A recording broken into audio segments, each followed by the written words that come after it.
안녕하십니까. 진로진학의 나침판의 신동우입니다. 오늘은 제가 학과를 정하지 않아도 학생부 종합전형으로 대학 가는데 아무런 지장이 없다. 이런 주제를 가지고 얘기를 하려고 합니다. 그리고 또 하나가 이제 결국 학과 선택을 어떻게 해야 되는지, 만약에 아직 없다면, 아직 뭐 고3인데도 없고 뭐 그럴 수도 있겠죠.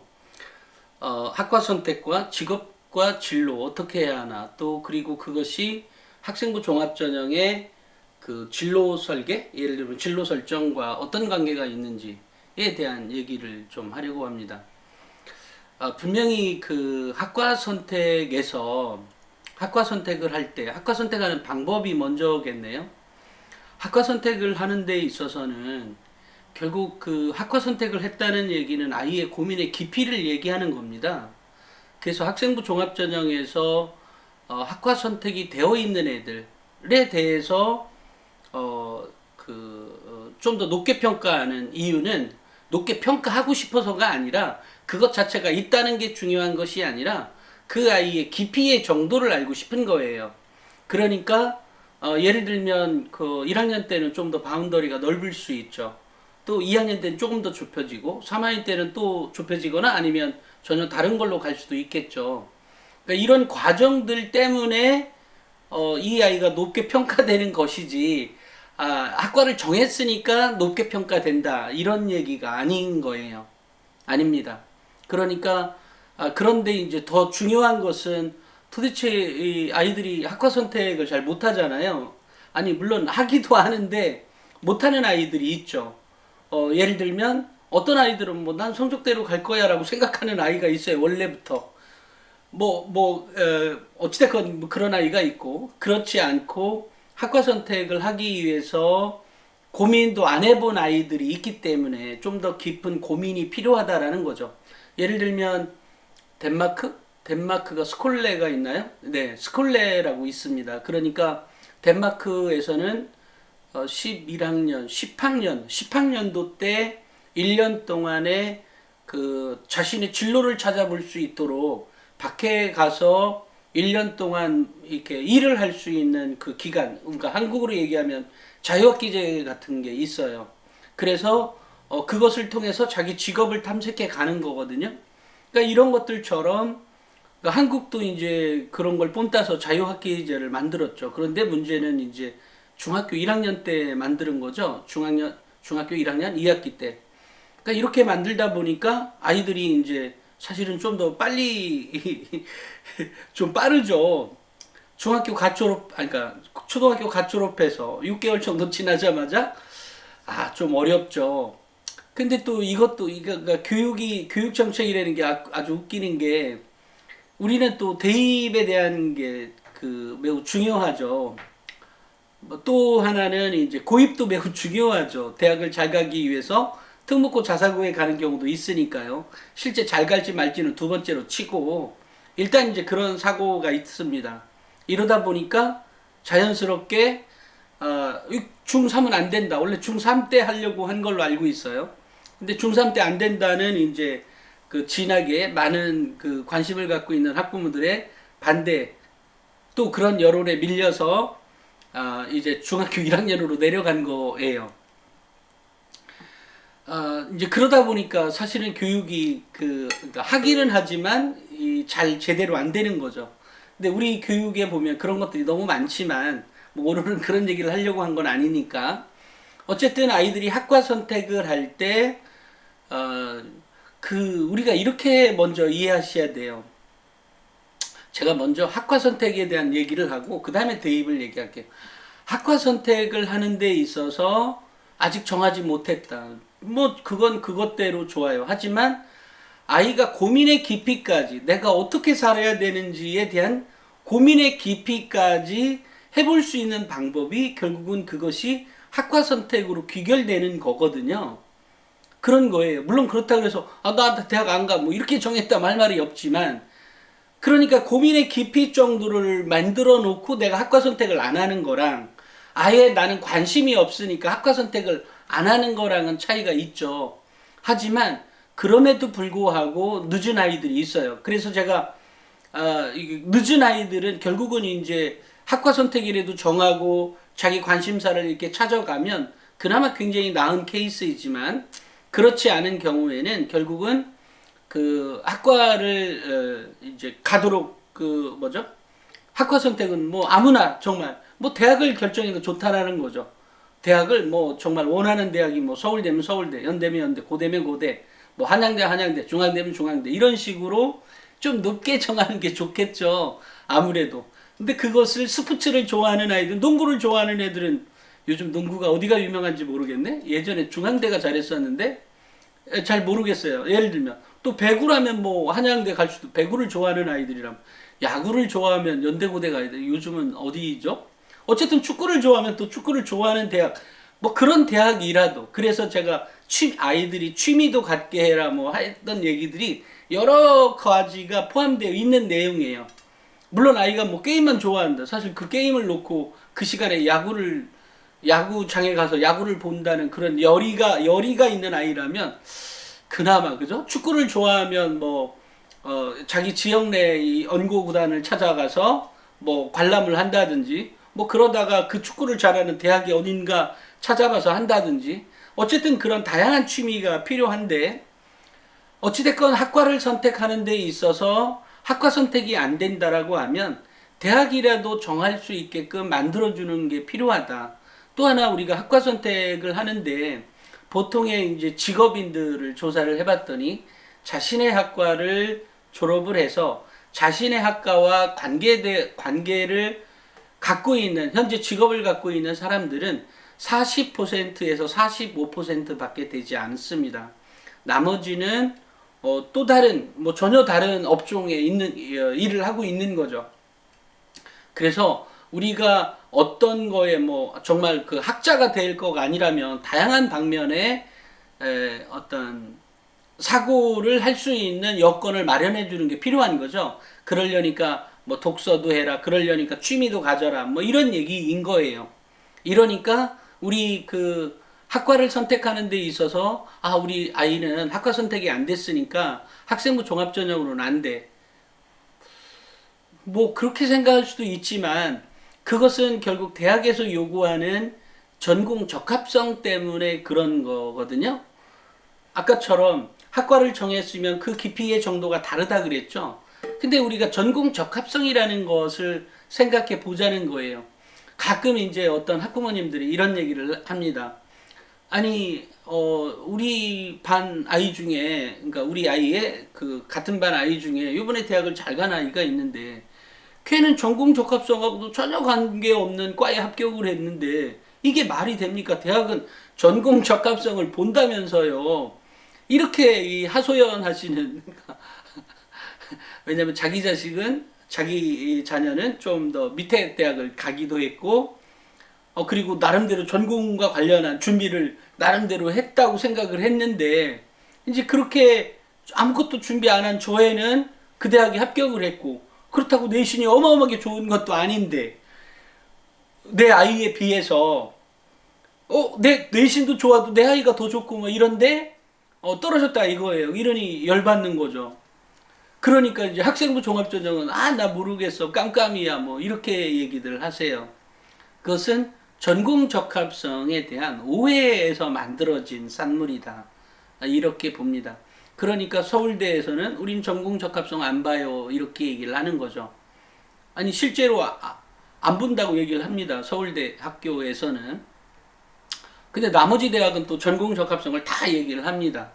물론 그런 여러 가지 이유가 있겠지만, 제가 오늘은 뭐 그렇게 디테일하게 들어갈 내용은 아니고, 전공 적합성이라고 하는 사실에는 아까 제가 진로 설계에 있어서 진로의 깊이에 대해서 얘기를 했잖아요. 그죠? 이것은 매우 중요한 거예요. 아이가 깊이, 그러니까 저한테 어떤 서류를 가져온다고 해도, 학교 생활 기록부를 가져와도 뭐 그런 걸 봅니다. 또 하나 보는 요소가 있어요. 그것은 뭐 시간의 한정이나 이런 것 때문에 뭐 디테일하게 말씀을 안 드렸습니다. 또 하나 보는 요소는 아이가 갖고 있는 기본적인 학업 역량에 준하는 태도와 자세를 봅니다. 근데 그런 것은 어떻게 나타나는 거냐면 창체 활동에서 일어나는 여러 가지 활동들 중에 뭐 이 아이가 뭐 했다 이렇게 쓰는 거 말고 이 아이의 개인 성향이나 성격을 보여주는 또는 그런 태도를 보여주는 것들이 있어요. 이런 거에서 찾아보고요. 두 번째로는 세특상에 기록되어 있는 내용들 중에 이 아이가 갖고 있는 전공 적합성을 봅니다. 근데 여기서 얘기하는 전공 적합성은 우리가 쉽게 얘기해서 뭐 생물학과 가니까 생물에 대한 거를 막 했다. 뭐 그것도 좋은 거죠. 또 뭐 물리학과를 가기 위해서 물리학과 막 뭔가를 했다. 뭐 경제학과를 가서 뭐를 했다. 매우 중요한 자세이긴 합니다. 하지만 더욱더 중요한 건 이 아이가 그런 거에 관심을 가졌을 때 나타나는 이 학생의 반응인 거예요. 이 학생이 그것과 관련해서 구체적으로 어떤 태도와 어떤 자세로 임하고 있으며 어떻게 자기주도적으로 일을 처리해 갔으며 어떤 적극성을 보였으며 이런 것들이 이 아이가 갖고 있는 전공 적합성 중에 하나라는 거죠. 이 아이가 우리 과에 들어와서 설령 이 현재 고등학교 3학년 때까지 정말 모든 신경을 다 써서 물리학에 관심을 갖고 있고 수학에 관심을 갖고 있어서 전공 적합성이 맞을 것 같아서 뽑았는데 안 맞는 애들이 있어요. 대학교 가자마자 나는 통계학과였는데 뭐 이렇게 얘기한다든지 내가 생물을 그냥 좋아만 했지 실제로 내가 정말로 관심 있었던 거는 생물이 아니라 지구과학이었구나. 이렇게 생각할 수도 있는 거죠. 바뀔 수가 있어요. 이렇게. 근데 더더욱 중요한 건 그 어느 것이든 이 아이가 갖고 있는 기본적인 성향, 태도나 자세 이런 것들은 변하지 않습니다. 왜냐하면 우리 뇌에 세팅이 되어 있거든요. 그렇기 때문에 전공 적합성이 딸랑 그것만이라고 하는 걸로 다 연결 지어지는 것은 아니다라는 겁니다. 그렇기 때문에 서울대는 우리는 전공 적합성 안 봐. 나머지 대학들은 우리는 전공 적합성 봐. 이러죠. 그러면 나머지 대학의 전공 적합성은 지금 제가 얘기한 태도나 이런 걸 안 보기 때문이 아니라 결국은 이 아이들이라는 게 현재 고3들이라고 하는 게 고등학생들이라는 게 한계가 있는 거잖아요. 그 아이가 아무리 뭐 정말 그 아이의 사고가 매우 비상한 경우가 있을 수는 있죠. 각도가 전혀 달라서 매우 우수한 정말 창의력이 있는 아이가 있을 수 있어요. 하지만 기술적인 부분들은 현재 그 학교에 다니는 석사학위 받고 있는 아이에 비해서 석사학위 받고 있는 그 학생에 비해서 잘할 수가 없잖아요. 그런 거기 때문에 이것은 바뀔 수가 있어요. 늘상 바뀔 수가 있지만 그러니까 선생들이 기록을 해줄 때 어떤 특정 방향으로 막 몰빵해서 기록해 주는 경우도 그 아이가 정말로 좋아서 그랬다면 할 말이 없지만 그렇지 않다면 그 아이의 태도나 자세를 기록해 주는 게 매우 중요한 겁니다. 물론 이제 전공과 관련한 이게 참 상위권 아이일수록 학생부 다르고요. 중위권 아이일수록 다릅니다. 학교생활 기록부에 기록되어 있는 내용이. 그것을 학부모님들은 성적이라고도 말씀하고 계시고 우리 학교 선생님들도 성적에 준해서 기록해 주려고 합니다. 하지만 그건 말고 본심에서 기록되어지는 내용들이 또 있다는 거죠. 그런 거를 살펴본다는 겁니다. 그렇기 때문에 가끔 어떤 아이는 내신과 상관없이 좋은 대학을 가기도 하고 어떤 경우는 이게 분명히 전공 적합성은 생물학과 적었는데 지구과학 가는데도 이게 말이 돼! 이렇게 생각할 수 있단 말이에요. 그런 게 전혀 아니라는 거예요. 결국 고민의 깊이를 어떻게 해냈느냐에 대한 그런 것들이 필요하다. 그러니까 보고서를 꼭 쓰라고 하는 이유도 바로 그런 이유예요. 이 아이가 고민이 얼마나 깊었으면 그것에 대한 자세를 얼마나 보여주고 싶었으면 그런 거를 썼겠느냐에서부터 출발하는 거죠. 그런 겁니다. 근데 그런 것들이 억지로 기술을 하면 표시가 나니 그러니까 억지로 기술? 근데 전체적으로 보면 어쨌든 다 알 수 있어요. 그렇기 때문에 우리가 학과 선택을 하는 데 있어서 특정 과를 꼭 정해야만 한다, 이렇게 생각하지 않으셔도 된다. 아이들에겐 아직까지 시간이 있다. 다만 아까처럼 제가 얘기했듯이 고민의 깊이가 거기까지 안 갔기 때문에 이 아이가 높은 평가를 못 받는다고 했잖아요. 그럼 그 깊이까지 갔음에도 불구하고 아이가 학과를 선택하지 못한 경우도 있을 수 있죠. 너무나 당연해요. 왜냐면 세상에 없는 경우도 있잖아요. 우리가 세상의 모든 것들이 다 현실에 일어나, 그 드라마에 보면 뭐 별의별 일들이 있죠. 그죠? 근데 그 드라마의 별의별 일보다 더 드라마 같은 것들이 현실에서 있습니다. 그렇기 때문에 그런 것들처럼 아이들이 갖고 있는 개성과 특성은 다 다르다. 그러니까 다른 만큼 학과 선택을 하기 위해서는 이 아이가 그만큼의 깊이까지 내려가 줘야 되잖아요. 그러려니까 독서가 필요하다. 그러려니까 신문도 봐야 된다. 잡지도 봐야 된다. 뭐 이렇게 얘기하잖아요.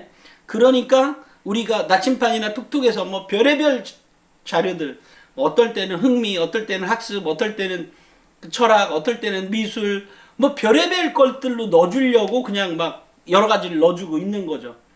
그렇기 때문에 그런 거를 넣어주는 이유는 어딘가에서 뭐 막 장을 넘기더라도 어딘가에서 이 아이가 터지기를 바라고 넣어주는 거예요. 나침판이나 툭툭 다 그렇게 만들고 있습니다. 그런 시각에서 이 아이의 관심사를 주는 거죠. 어떻게 줄 거냐에 대한 얘기에서. 그래서 그런 것도 주지만 또 제가 얘기했듯이 아빠와 엄마랑 뭐 어디 바닷가를 가든 산에를 가든 어쨌든 그런 경험들이 쌓여서, 아니면 또 그 아이가 보는 어떤 영화에서, 또는 그 아이가 보는 어떤 드라마에서, 그래서 가끔 이제 어떤 학부모님들 아이가 드라마를 너무 좋아해요, 이런 경우 있어요. 드라마 보게 냅두세요. 드라마 봐봤자 지가 1시간 2시간이면 찍 아니겠어요? 물론 뭐 학교 가서도 재방송 보고 또 보고 또 보고 하는 아이가 있을 수는 있겠죠. 그렇지만 그 아이가 관심 갖고 있는 부분이 뭔가가 있는 거죠. 그러니까 그 부분에 대해서 그냥 자연스럽게 얘기도 해주시라고요. 왜냐면 그게 취미로 발전해서 결국은 그 아이의 어떤 동기가 돼서 막 불을 지펴주는 어떤 불씨가 있을 수 있는 거니까요. 그럼 뭐 이 아이가 있죠. 게임 하지 말래. 드라마 보지 말래. 뭐 하라는 거야? 책만 봐? 어렵죠. 그런데 더욱더 중요한 건 아이의 관심사를 폭넓게 해주는 것들도 필요하다. 물론 아이가 뭐 하나에 꽂혀서 하는 것도 물론 뭐 그것대로 보존해 줄 필요가 있지만, 어찌됐건 이 아이가 좋아하는 것들을 찾아서 해주는 것들이 필요하다는 거죠. 아까 제가 학과 선택을 하는 데 있어서 이렇게 대학의 대입의 전공 적합성까지 얘기를 했는데, 학과 선택은 기본적으로 강제로 정할 문제가 아니라 생각의 깊이에서 오는 것이니만큼 그 깊이만큼의 대화가 필요한 거죠. 10번 갖고 안 될지도 모릅니다. 1번, 2번, 3번 그러고 안 될지도 모릅니다. 왜냐면 어쨌든 그 아이를 그렇게 키운 것 물론 그 아이가 갖고 있는 성향도 다 아빠 엄마 탓이라고 생각하잖아요, 우리가. 아니야, 그건 아니야, 그죠? 그런 거 아닌데도 어찌됐건 저 아이가 저렇게 된 건 내 탓인 거죠. 저희가 저것뿐이 못한 건 내 탓 같은 거죠. 이런 생각을 합니다. 하지만 그 어떤 경우든 아이가 성향이 갖고 태어난 성향이나 이런 것들도 있거든요. 아빠 엄마하고 전혀 관계없이, 아빠 엄마랑 전혀 관계없이 그 아이가 갖고 있는 특성이라는 게 있었던 거죠. 그래서 더 늦게 정해지는 아이들도 있을 수는 있다. 하지만 그 어느 경우이든 내가 그 아이에게 더 많은, 더 깊이 있는 거를 전달해 줘야만 저 아이가 선택을 좁혀갈 수가 있다. 이런 얘기입니다. 그러니까 선택을 좁혀가는 건 생각의 깊이가 그만큼 깊어졌다는 거죠. 제가 어제 시간에 동기부여나 어떤 목표의식을 얘기했었잖아요. 같은 얘기입니다. 같은 얘기. 같은 얘기인데 그것이 현상이 이렇게 나타난다는 거죠. 그리고 아이들은 항상 진로가 바뀔 수 있습니다. 그러니까 진로 바뀌는 것을 뭐라 하지 마세요. 절대까지는 아니지만 어찌됐건 안 좋은 겁니다. 그러니까 진로가 바뀔 수 있죠, 늘상. 어른들도 달라지는데 아이들이야. 그리고 그걸로 인해서 우리 아이 학생부 종합전형으로 대학 가는데 망했다? 절대 아닙니다. 그런 거 아니니까. 다만 어떤 경우든 깊이가 있게끔 아이가 보여야 되는 거죠. 왜냐하면 1년씩 다닐 때 아이들은 1년씩마다 굉장히 큰 차이를 보이지 않습니까? 그런 것들처럼. 그리고 학과 선택은 기본적으로 그 학과 졸업했다 그래서 그 직업을 찾아가는 비율은 3, 40%뿐이 안 된다. 아까 40%, 45%라고 했지만 실제로는 더 낮다고 생각을 합니다.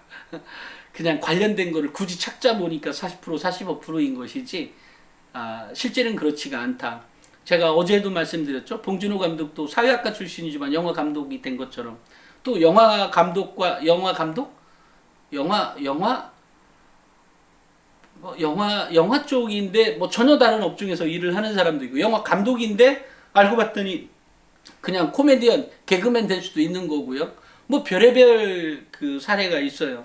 근데 이렇게 사회적으로 성공한 사람들을 이렇게 보면 늘상 자신에 대한 자긍심, 자부심을 갖고 있는 사람들이 어찌됐건 위기도 극복을 잘하더라.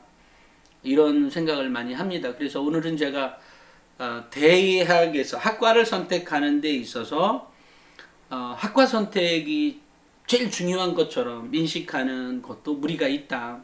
그러니까 그 아이에게 다양한 배경 지식을 넣어주는 것과 그것에 따른 사고가 필요한 거죠. 사고력을 더 증진시키기 위해서는 대화가 필요한 거죠.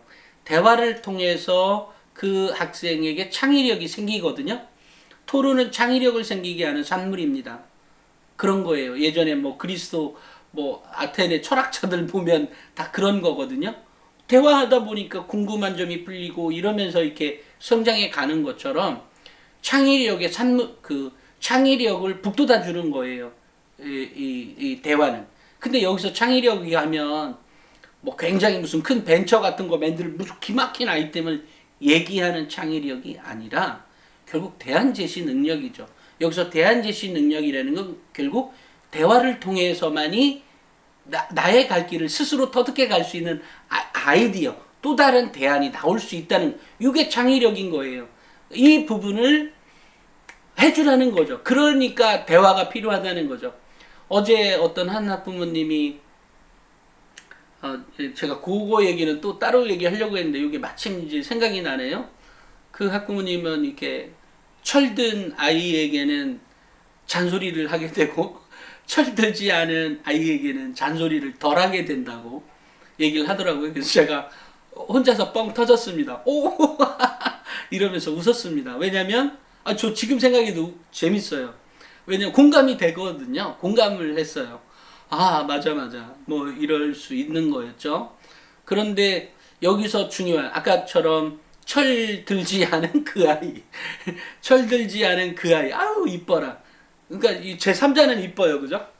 당사자는 막 그냥 꼴밤도 주고 싶고 그랬겠지만 어쨌든 뭐 저는 이뻐요. 그 상태가. 저 바보 아니야? 뭐 이렇게 생각이 들 때도 있을지도 모르겠어요. 하지만 결국은 대화에 대한 그러니까 그 아이가 태어날 때부터 그럴 철이 좀 늦게 드는 아이가 있을 수 있는 거죠. 또 하나는 이제 그것만 있으면 교육이 필요가 없잖아요. 그럼 지 알아서 크면 되지. 그런데 이제 교육이라는 게 있고 세상이 발달되어 있다는 사실이죠. 그러니까 그 아이에게 더 많은 것들을 보여주게 하고 더 심도 있는 거를 하려면 어떤 그 아이가 좋아하는 아니면 관심 있는 뭔가의 대화 주제 내가 갖고 있는 관심 엄마 아빠 갖고 있는 관심 말고 그 아이가 갖고 있는 뭔가의 관심에 대해서 엄마 아빠가 공부하고 도대체 쟤는 뭐에 대해서 도대체 뭐에 대해서 관심이 있어? 아무것도 없는 이런 상태에 있는 아이가 있을 수 있죠. 당연히.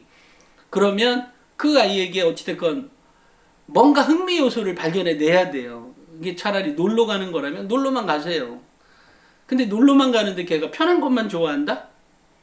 그럼 좀 힘들게 가세요. 좀 산 같은 데 올라가서 되게 힘들게 그냥 해주면 어떻게 반응하는지 모르겠어요. 걔 반응을 보고 싶네요.